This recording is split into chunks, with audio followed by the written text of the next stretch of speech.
feared and feared through Killarney. Now I'm back to hit you with a win.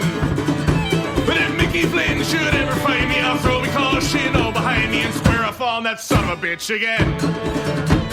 He cracked open a river too, he beat me Sunday through and through, and such over my unconscious frame. I won me healthy sheriff fights, well lucky son still had me life since Mickey Flynn beat me dumb and lame.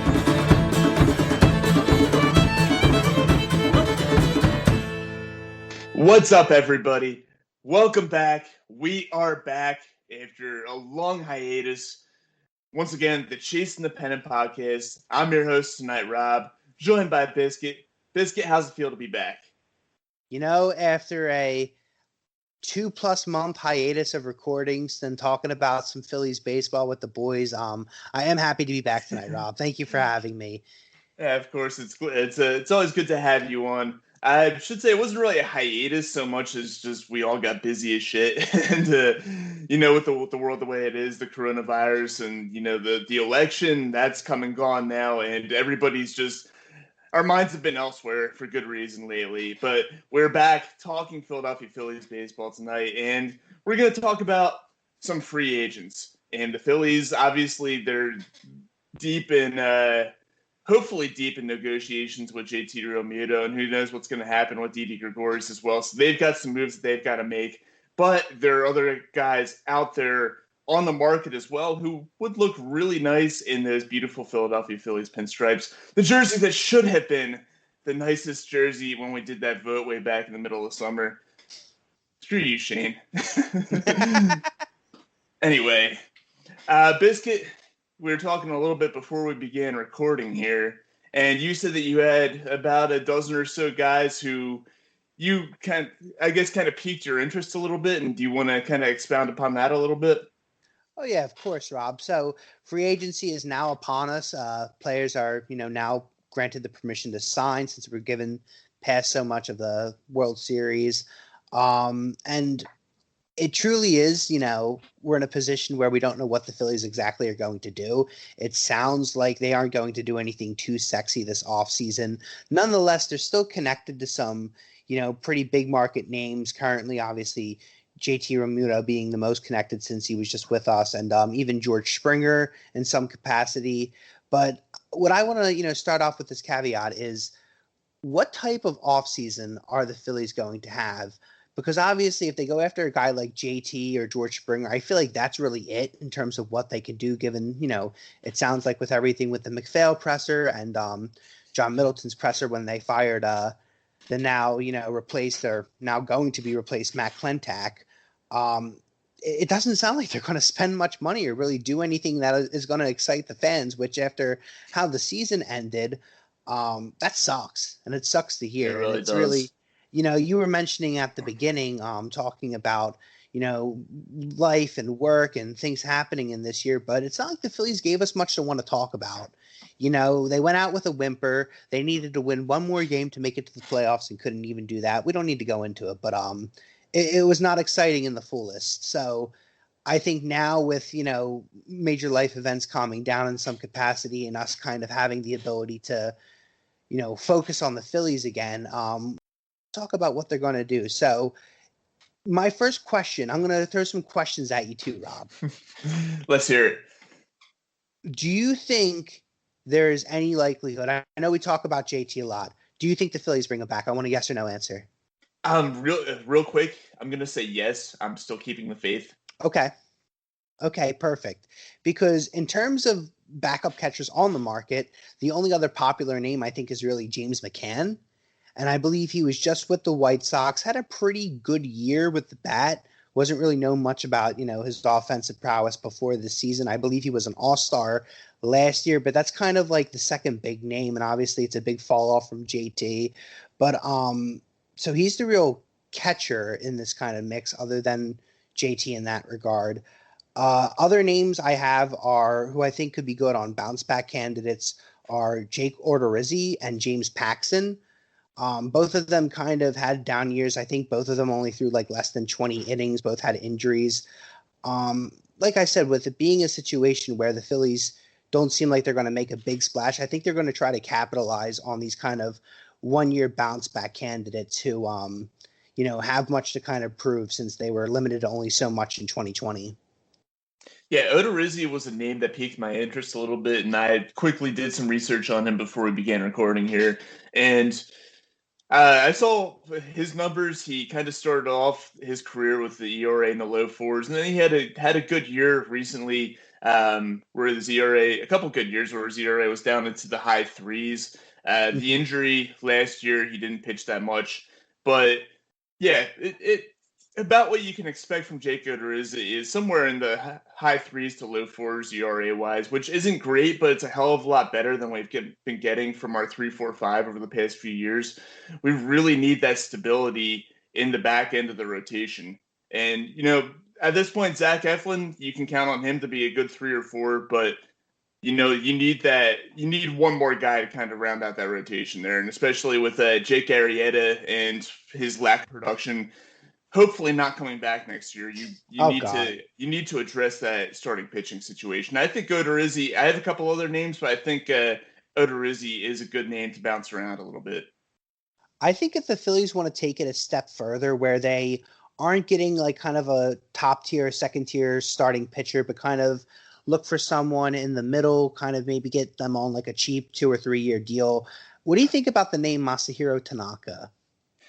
That's another name that I definitely took a good gander at. I actually didn't have a chance to do research on what he's been doing in recent years, but just based off of what I've heard of him, he's been pitching up in he had some success up in New York, and that's always a hard place to have success given the ballparks, how it favors hitters so much. And it's kind of a similar situation down in Philly. You play in a hitter's park, and since he's been seasoned to do that, I think that he could be a good fit here in Philadelphia as well. Yeah, the 2020 numbers aren't anything too sexy. Certainly stellar enough to where it would make, the majority of starting pitchers on the Phillies, he'd look like an ace compared to them in the ranks of Wheeler and Nola, but a 3.56 earned run average. I believe he pitched a little less than 50 innings, 10 games. Certainly not anything bad. He's only 31. Doesn't have too many innings under his belt, only a little over 1,000. So he definitely still has stuff in the tank. I think that's another option that the Phillies could try to root in and explore. But bouncing back to position players. So I have a name here, Rob, that I did want to bring up because it looks like our shortstop, who in his brief tenure with Philadelphia, Didi Gregorius, looks like there is a possibility that he will not be returning. Phillies didn't offer him a qualifying offer because apparently they were afraid he would accept it, which I think is ridiculous because I would have been ecstatic if he came back, but if not, you get the draft pick. I just think it was a boneheaded move. But it looks like he's Andy not coming MacPhail back. thing ever. I don't want to get into it, but it was bonkers. It's ridiculous. It's pathetic. It's just sad at this point. But it looks like the Phillies are going to have a hole at shortstop now with Didi leaving. You have Bryson Stott, about a year or so away still. Scott Kingery did not look good. So it looks like there is a chance where Gene Segura will move back to shortstop, creating a hole at second base if they don't think Kingery can stick it, as an everyday player. What would you feel about bringing Cesar Hernandez back?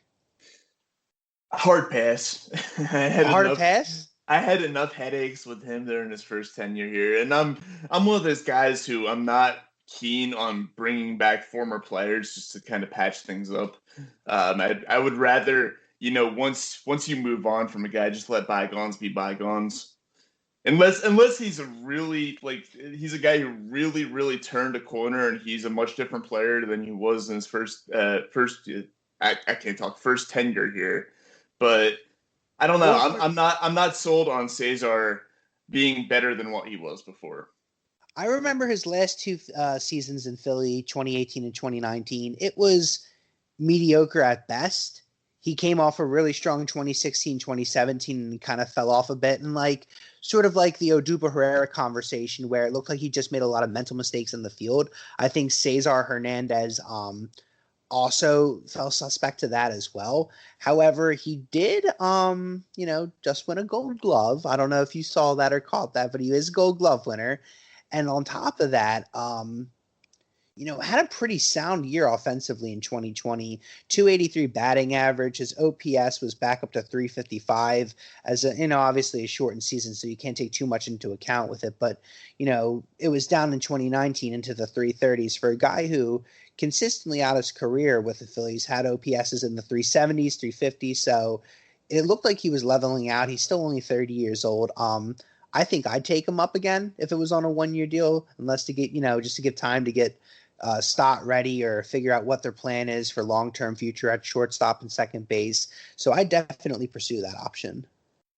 Yeah, one of the guys who I was actually looking at for second base is a guy who's won two Gold Gloves actually, and he's kind of been up and down throughout his career. But Colton Wong, he's a guy who's been mentioned a lot in Philly circles, and he's a pretty decent player. He hit 265 last year. His WAR was only 1.1, which isn't that great, but he's a career 261 hitter. He only had one homer and 181 at bats last year, but he's had some sneaky pop at times as well, kind of similar to what Caesar can produce from the power perspective.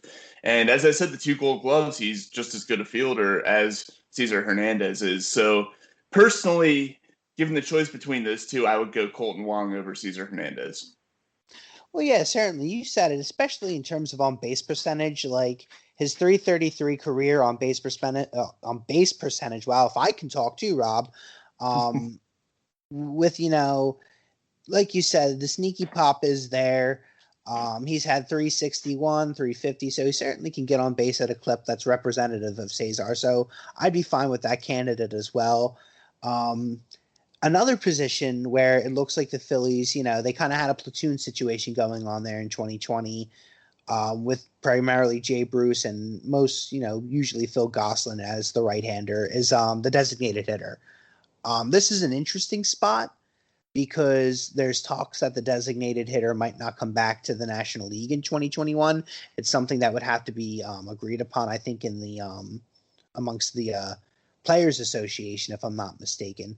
But I did identify a few candidates. One name in particular that was linked to the Phillies before they signed Andrew McCutchen was Michael Brantley.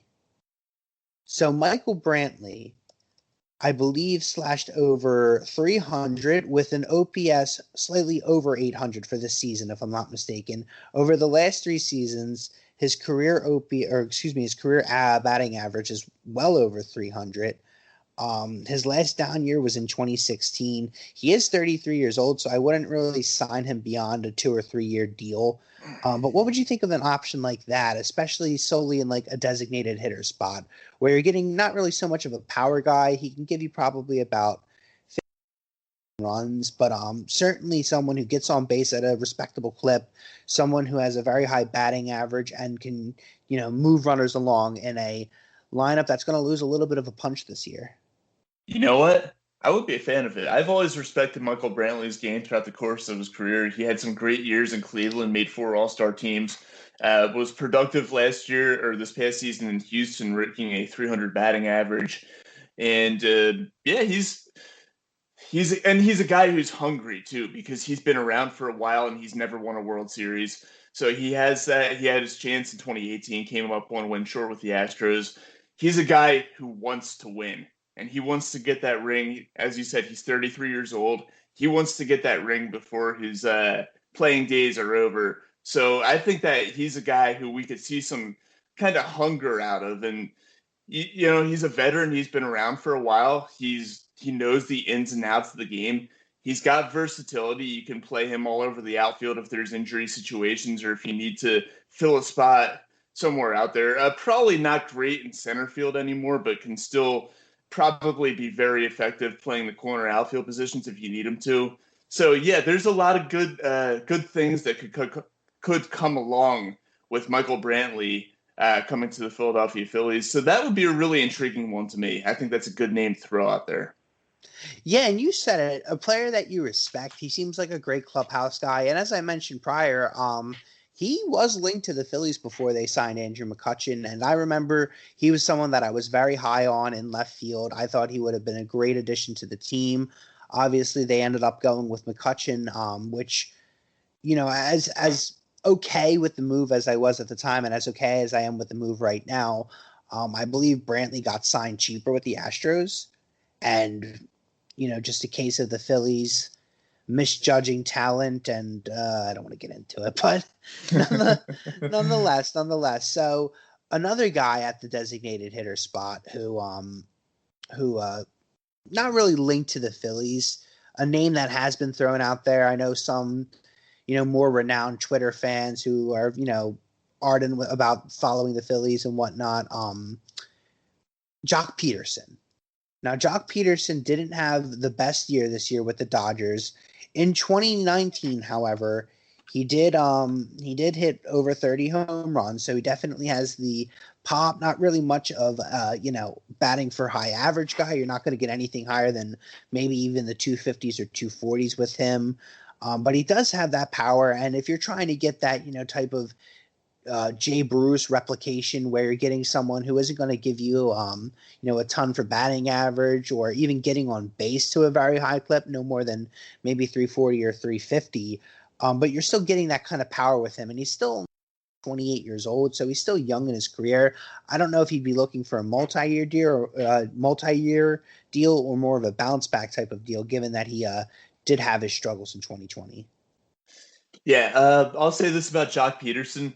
There's one person in all of baseball whose swing I hate more than Cody Bellinger's. That's Jock Peterson. But hey, he makes it work for what he does. As you said, he's a power hitter who doesn't hit for a high average.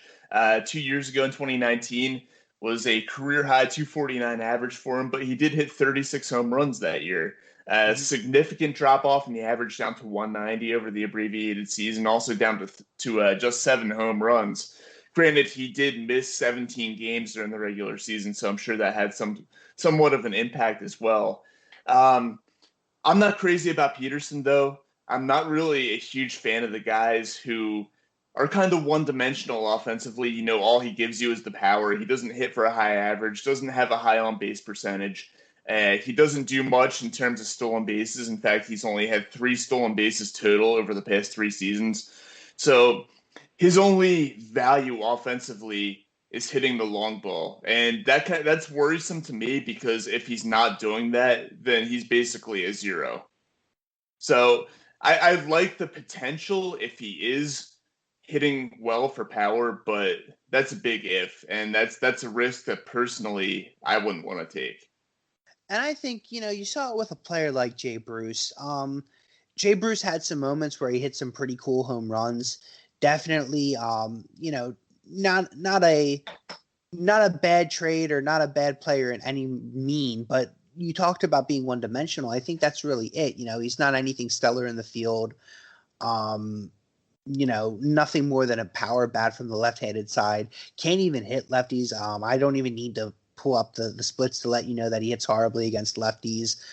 So I agree with you in that fact, Rob, that I don't think, for what this team needs and, the amount it needs and the amount of so many different things that it needs, having just another power bat who can only hit right-handers and isn't going to give you much beyond that, it's not really worth it at this point. That's why I think I'd rather go with Brantley because, even though you might not be getting that power, you're getting someone who doesn't, hit so poorly against same-handed pitching, or someone who gets on base at higher clips or gets, hits for higher batting average, makes more contact.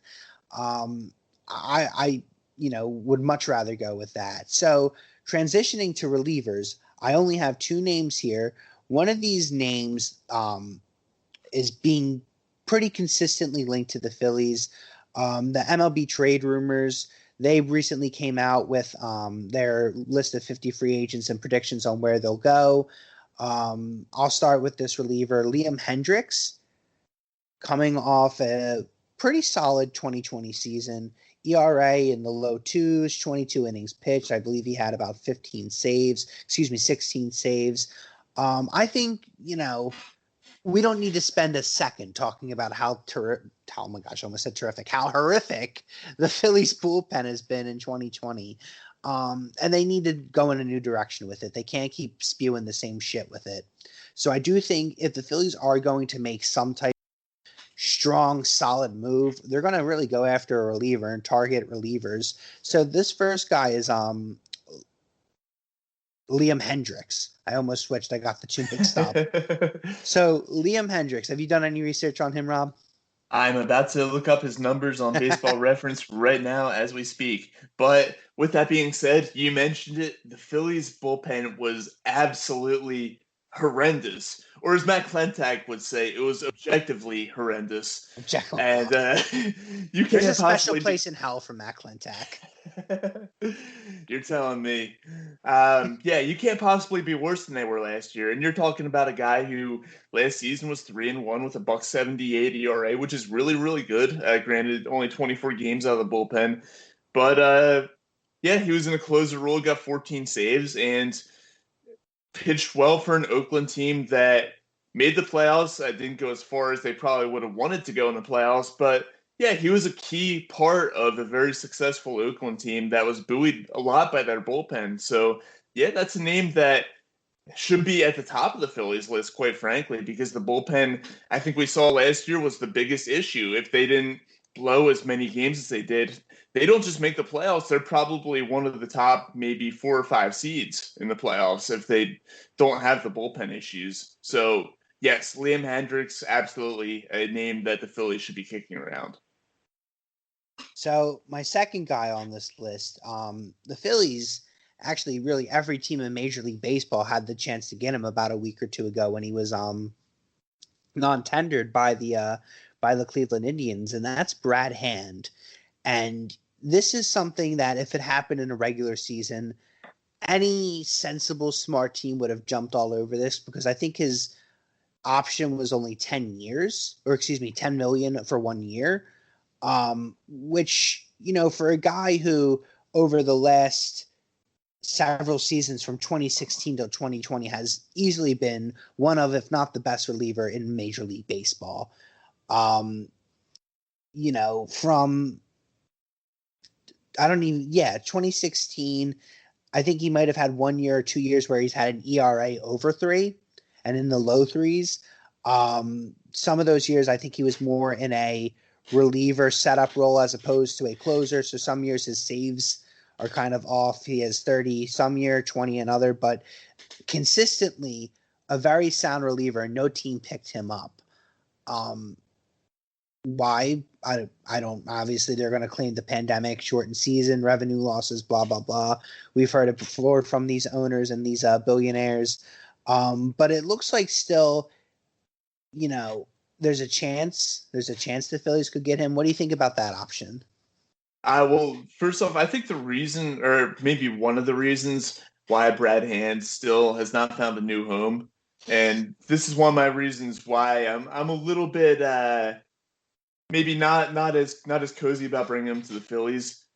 The guy over the course of his career, while he's been very, very good in the regular season, has not been good at all in the postseason, or really even late season situations where his team needs to pick up a key win, and he's in there in a big situation. We saw him blow that game against the Yankees when the Indians were trying to extend the series to a deciding Game 5. He was horrendous in that 9th inning, and 2 years ago in the 2 games that he pitched for Cleveland in the ALDS, put up an ERA over 10 in those 2 games.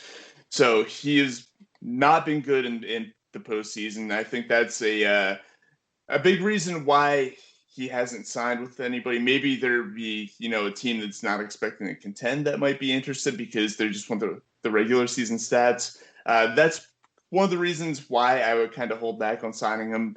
But as I said, the Phillies bullpen, anybody is an upgrade. So, if he has to be the guy, I won't be opposed to it, but he wouldn't be the first name at the top of the list for me. Yeah, I could see that. And I think Liam Hendricks, given, he might not have as lengthy or consistent of a track record as Brad Hand. Hendricks, was kind of a mediocre reliever prior to 2019. And then the season before, he really jumped out of the woodwork as being one of the top relievers in the game, one of the top closers in baseball. So I think, they're both 31 years old, both kind of at that point where they have a few years definitely left in the tank. I wouldn't be opposed to either or. But as you mentioned, and a point that I'm sure we're going to talk about on shows and shows to come, the Phillies could use a water cooler with an arm, and it would be better than some of the names thrown out there. But that was kind of it for my list, Rob. I know you mentioned that you had a few players too you wanted to run through. Yeah. Well, first off, the Phillies could put me out there with my jacked up rotator cuff, and I could do better than what they had in the bullpen last season. I'm going to go back to the starting rotation, though. And another name that is, he's probably the most intriguing starting pitcher name out there. But with the Phillies pitching situation the way it is, after the top two guys and maybe after Eflin, it kind of falls off a cliff. What do you think about Trevor Bauer? He declined the qualifying offer from Cincinnati about a week ago. Um, you know, Highly controversial throughout the course of his career. He had the incident where he chucked the ball over the center field wall, which I thought was fucking awesome when he did that a couple of years ago. But really good last year, 5-4 with a .173 ERA, pitching in Cincinnati, which is a tough place to pitch because the ball really carries there a lot. ERA dropped down under 4. He's got a 3.90 career ERA. And, he's gotten better as he's gotten older. And he's only 29. He'll be 30 by the time the season starts, but still on the relatively young end. He's going to command a high salary. So that's probably the one big pushback. But I would love to see Trevor Bauer in a Phillies uniform next season. How do you feel about that? I'll preface this whole thing with me starting off by saying I don't think the Phillies are going to be in on Trevor Bauer. I just don't think he's in the cards budget-wise, which is, unfortunate in the terms of them not going after, a high-profile star. But at the same time, with that being said, I am very, very out on Trevor Bauer. So I'll start off by saying that, yes, he's controversial, and I do think has the potential to open up a bad case of worms. I also only think he's had 2 elite years in baseball, and I don't think he's worth the contract he's about to get for reasons of him being controversial, for him, having up and down years. Yes, he did have a really stellar year. Obviously, he's going to win the Cy Young Award. He was the best starter in, I think, baseball this year, other than, Shane Bieber for the Indians, and obviously he looks like he'll win the American League Cy Young as well. But I'm out on him just because, as you mentioned, he is controversial. I don't think he's worth the payday he's about to receive. And I think, especially if you look at a marketplace like Philadelphia, I think if things didn't go well, it has the potential to make things even more sour than what they would have been if he was any other, high-profile baseball player. But he's not. He's Trevor Bauer. I could see him fighting with fans. I could see him fighting with Philadelphians. I think, if he's great, obviously everything's fine, because when you're winning and when you're performing well, no one hates you. But I think if things go sour, he's going to do this thing I think he does, where he kind of puts his problems on other people, blames other people. I don't like him. I don't like him. And I think if you're really looking to target a strong starting pitcher this year, I would pivot to Marcus Stroman. I know he didn't play this year at all. He was injured and then he opted out completely from playing. But the guy really does have a great baseball mindset. I know he's not really, a high strikeout guy. He's more of a pitch to contact. And, he didn't have the best success when he came over from to the Mets from the Blue Jays. But I think how he's been, he's very active on social media. You see himself, keeping his body in check. He's definitely working out. He's staying active. He's pitching frequently. I could see him maybe having a little slow start to the beginning of the year, but someone who would ramp it up. And I think, having him as a 3 or 4 in that rotation beyond Nola and Wheeler at a much lower cost than what it would cost you to get Trevor Bauer, I think that's the move right there. If they're even going to get a starter. That's a big if. That is a very big if. I like what Stroman could potentially bring to the team. That said, I think that he has the same kind of personality issues as Trevor Bauer does. They're both the kind of guys who, even though neither one of them has won anything, they act like they have, and they act like they deserve, Agreed, a king's ransom because of the success that they've had in regular seasons. And I don't know if you saw what came out about Stroman today, the fact that he's refusing to talk to the White Sox because he doesn't like Tony La Russa and he doesn't want to play for Tony La Russa. So Really? yeah, it was something. I don't know. I didn't read too much into it. I just saw a notification on my phone about it. But I feel it's like something, I've heard about that before though too. Prior to within the last week or two, I feel like I've heard something about that. Yeah, so it's something to kind of pay attention to. Once again, I wouldn't be opposed to having either one of the guys, but yeah, character issues, especially with what we just saw a few years ago with the team kind of mailing it in at the end under Gabe Kapler and the whole Carlos Santana smashing the televisions and things like that. You don't need to go back down that road again. So Mm-hmm. it's something that they should definitely consider. Another name that probably isn't getting much traction at all, especially because he had a really rough year this past year. But how do you feel about Anthony DeSclafani? I mean, he 2 years ago in 2019 had a 3.89 ERA.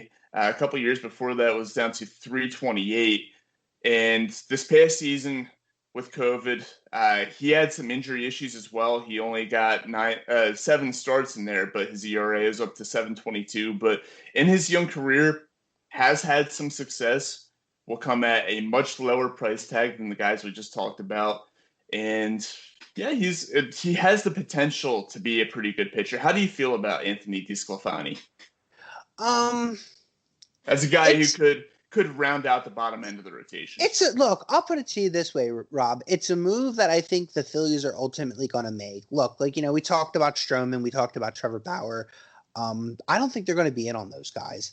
I think the only high profile free agent, like I said earlier on the show, that they're even going to be remotely in on is JT Realmuto. I think this is the offseason where they're not going to make that big 100 million plus splash, and they're going to focus on the moderate, little incremental moves to kind of push the needle, maybe without going after a big star, focusing maybe on relievers and different options for catcher, DH, shortstop. So this is definitely that move that I think they're going to make for the middle of the rotation, whether it be this guy, and you could probably get Anthony DeSclafani on like a 1 year, $6 million deal. I think that's exactly what you're going to find for the middle rotation starter at this point. So if that's the move they're going to make, I'd take it, just because, as you mentioned before, he has had success before. He is only 30 years old. He doesn't have a lot of innings under his belt. So, the arm still has mileage. It's definitely, like I said, if you're looking for a guy who's going to be the 3, 4, 5, with the idea that Nola and Wheeler are going to be your co-aces, I'd be fine with it. It's a fine move. All right, so one more starting pitcher who was once again another guy who hasn't gotten a whole lot of attention, but was actually pretty damn successful this past season up in Seattle, and that's Taijuan Walker. How do you feel about him? I'd do it. I'd do it in a heartbeat. He's coming I off like a 2.70 ERA. he had that one season where he, was imploded, injured, didn't look good. But if when he's still young, he's only 27 years old. He still has mileage in the tank, as I've been saying with these starters. None of them have been, overly taxed. I think he has the ability to creep back up to being a number 2 starter. I think, given the fact that he had a really good under the radar move, he might cost a little bit more, maybe about $10 to $12 million. But on a 1 year deal, I definitely take that. And I think out of the lower tier starters that we've been kind of talking about with Jake Odorizzi, James Paxton, Anthony DeSclafani, and now oh my gosh, Taijuan Walker. I think that would be the best out of that kind of bracket or bunch to kind of go for, since he did have that good under the radar year. Yeah, he, as I said, really successful. My only thing that kind of worries me about him is that he's only thrown 67 and a third innings over the past 3 seasons combined. He's dealt with a lot of injury issues, so that's something to keep an eye on. It could be a good thing, however, if it drives down his value and makes him a lot more affordable. So, he's dealt with injuries, but just because he's dealt with injuries in the past doesn't mean it's going to be an issue for him in the future. I think that, like I said, it could drive down the value. You could get him on the cheap, and it could end up being a highly beneficial move for the Phillies if they do end up going that route. So Taiwan Walker, another guy definitely worth keeping an eye on at least. And I'm just gonna go with one more guy here. I'm gonna go away from pitching. I'm gonna go with a guy who uh, would most likely fill in the DH spot, but you could use him all over the outfield, and that's Jackie Bradley Jr. How do you feel about him? He was on my list too. Um, Great it was minds. the one. It was the one I didn't get to. Look, Jackie Bradley Jr. I think the big thing you're going to get from Jackie Bradley Jr. is you're finally going to get someone who looks competent in center field, right? You kind of the Phillies love to do this thing. They've done it with Rhys Hoskins. They've done it with multiple players before. They still do it with certain guys where they play him out of position and they're like, okay, we'll just make he's a first baseman. We'll make him a left fielder now. And with Scott Kingery in center field, you have Adam Hazley and Roman Quinn who looked abysmal out there, which was crazy to think because it was only last season where we were touting Adam Hazley's defense and his ability to play the position out there, but both looked really horrible. So I think the bat's okay. It's not anything sexy. I know he did have a pretty decent 2020 at the plate with a 283 batting average. I know his OPS was over 800 on base percentage, I think in the 360s or 350s. A really good year. I don't think you're going to get that over a full 162. I think you're going to get more of the, 250s, 240s, maybe lower on base percentage. But, I think if you're getting that defensive versatility, and the Phillies are not a very defensively sound team, I would be fine with that move. I still think it really doesn't supplement the bat all that well, or the lineup all that well, I should say. But I would be fine with it. It isn't my favorite move, but I wouldn't hate it. Yeah, it's he's another guy kind of like Michael Brantley, who's a Mm-hmm. veteran presence. He was there. He won a World Series in 2018. Granted, maybe the team cheated a little bit. He was on the 2013 team, although he did not get a ring because he didn't make the postseason roster. But he's a guy who's been around successful teams up in Boston, really up until this past season where they're complete dog shit. But yeah, and as you mentioned, the average was up to 283. Granted, that can happen in a short season. You see guys sometimes who don't normally hit for a high average, and lesser games played, the average is a little bit higher. But, he's consistently been around, 15, 20 home runs. He can have that kind of sneaky pop there. He's a pretty decent base runner, but for lack of base stealing opportunities, he does have a high base stealing percentage. So that's something that the Phillies could use to their advantage as well. And as you said, he plays a very good defensive center field and could add some stability there as well. So another guy who, we talk about the Phillies. We have a whole bunch of guys on our radar here, and who knows what the fuck Andy MacPhail is going to do sitting from his home in Maryland. But yeah, another name that the Phillies definitely should have on their radar for this 2020/2021 offseason. Biscuit, do you have anything else you want to add in? Any other guys you want to talk about real quick before we wrap this one up? No, I had no other guys on my list. I did have, we talked a little bit about you think the Phillies are going to get into the JT market and may even re-sign him. So I guess with that being said, do you think that's it if they get JT? Are they going to, go for it, defy expectations right now? Or do you think if they get JT, anything other than that's going to be marginal at best? I'm going to go with the latter there, unfortunately. I would love to see them bring back Didi as well. I loved what Didi brought to the team. I think actually Didi was probably more important to the team this year, arguably, than JT was. But yeah, I think that if they go with JT, that's going to be it.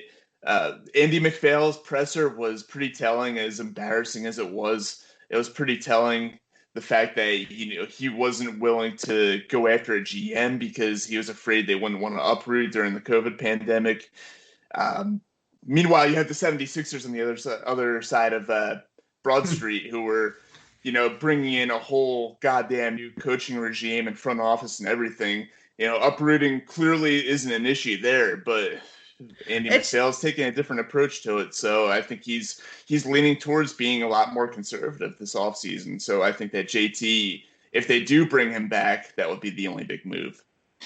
And we touched on it a little bit about the beginning, and you touched on it now with MacPhail and his presser, and what his comment was about who wants to uproot during a pandemic. How obtuse, really? How obtuse and how stupid do you think the fans are when in the same fan base for the city of Philadelphia? You mentioned that the Sixers totally changing their entire front office regime. The Mets just brought in a new owner who looks like he's going to set the world on fire and make, the Mets finally not the laughing stock of baseball. You're seeing it out in Los Angeles with the Angels, doing a strict manager or general manager search. It's really pathetic, and it's really sad for us as Phillies fans when our ownership is so out of touch and they could just feed us bullshit and think we can't, call them out on it, or when they call them out on it, when they get called out, they're defensive. That's all I have to say about that. I just think Andy MacPhail is a coward. I think he is a fraud. Andy MacPhailure should be his new name. But it's just really telling that all that talk about winning, with a few bad years thrown in there, and obviously their expectations were much higher, but those desires, they just seem all but gone. Yeah, it's really unfortunate. And you brought up MacPhailure, and I was actually going to run this idea by in our group chat, but I think I'm just going to go through with it. Those of you listening, if you see a billboard down in South Philadelphia, down near Citizens Bank Park, that has a big picture of Andy MacPhail and says MacPhailure underneath of it, you can thank me for that, because I think I'm going to go through it doing that. I'll probably only do it for like one day because I'm not rich. I don't have a budget to keep it up there for a long ass time. But if you see it up there for one day, I did it. It's going to happen. And you know what? I should probably put the ANYP Phillies handle on there just to get us some. Give us some clout. Give us some clout. That's right. If you're listening, go on Twitter, follow us at ANYP Phillies. We haven't posted anything lately because we haven't been doing anything lately, but we're certainly going to get back to that. But yeah, Andy MacPhailure, fuck that guy. Want him out of town. Anyway, Biscuit, you got anything else you want to throw in here real quick? As always, final thought, Phillies, don't be cheap. I don't care who you sign. Just bring some good people in. You're really going to, you're treading some water now. This is 3 seasons where, winning baseball, playoff baseball, it was all dangling in front of us just to be taken away from us in 3 abysmal Septembers. Don't let it happen again, or I think a lot of people are really going to turn away from this baseball team for good. Yeah, it's been rough. It's been 9 years now, and it'll be 10 years by the time next October rolls around. The last time we had a red October in Philadelphia. Being a Phillies fan is not fun. But you know what is fun, though? Going to Just Food. You can reach them by phone at 215-794-3663. I'm surprised I still remember that phone number after being off for a couple months of doing the show. But you know what? The reason why I do remember that phone number is because I've been giving them a call to order some food. So 215-794-3663. That is Just Food. They're located in Buckingham Green in Buckingham, Pennsylvania. They have an absolutely excellent selection there. Basically everything you could possibly dream of, they've got it. Their owner, Asian Rob, is a great friend of the Chase Independent podcast. Once again, 215-794-3663. It's 215-794-FOOD. Just Food, located in Buckingham Green in Buckingham, Pennsylvania. I also want to give a shout out to the Jackdaws, the band that's responsible for intro and outro music. Really good stuff. Celtic rock. You'll love it. You can find them online at www.thejackdaws.com or their Patreon account at patreon.com/thejackdaws. We thank you for listening to this episode of the Chase Independent podcast, and we can promise you it won't be 2 months until our next one. I used to be revered and feared through Killarney. Now I'm back to hitching with the wind. But if Mickey Flynn should ever find me, I'll throw me caution all behind me and square off on that son of a bitch again. He cracked open a river too, he beat me Sunday through and through, and so jig over my unconscious frame. I won me healthy sheriff fights, well lucky son, still happy life since Mickey Flynn beat me dumb and lame.